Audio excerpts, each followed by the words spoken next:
நன்மையினால் நிரப்புறேன். எப்படிப்பட்ட உன் ஆத்துமா சோர்ந்து போயிருந்தாலும், பலவீனம் அடைந்திருந்தாலும், மகிழ்ச்சியுற்று இருந்தாலும், துக்கப்பட்டிருந்தாலும், அந்த ஆத்துமாவை நான் சம்பூர்ணம் அடைய பண்ணுகிறேன்.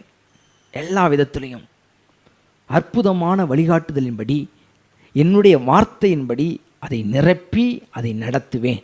அதனால தான் ஆத்துமாவை தேவன் போஷிக்கிறவராக இருக்கிறார். சரீரத்தை நம்ம போஷிக்கிறோம். நமக்கு தேவையானதை நம்ம சரீரத்துக்கு கொடுக்குறோம். வேணுங்கிறது சரீரம் எதை விரும்புதோ அதை நம்ம சரீரத்துக்கு கொடுத்து சரீரத்தை புஷ்டியாக்குகிறோம். ஆனால் ஆத்துமானு வரும் பொழுது அதை கர்த்தர் நான் நிரப்புறேங்கிறாரு. அப்போ ஆத்துமாவை கர்த்தர்கிட்ட கொண்டு வரணும். சரீரம் நல்லா இருக்கணும்னா அதை உணவுக்கு நேராக கொண்டு போகணும். ஆத்துமாவை சரி பண்ணணும்னு நம்ம நினச்சிட்டோம் அப்படின்னா அதை தேவனிடத்திலே கொண்டு வர வேண்டும். மனிதனுடைய பிரச்சனை எங்கே ஆகும்னா ஆத்துமாவில் தான் ஆகும். தேவன் என்ன செய்கிறாருன்னா ஆத்துமாவுக்கு தான் அதுக்கான வழியை செய்து வைக்கிறாரு.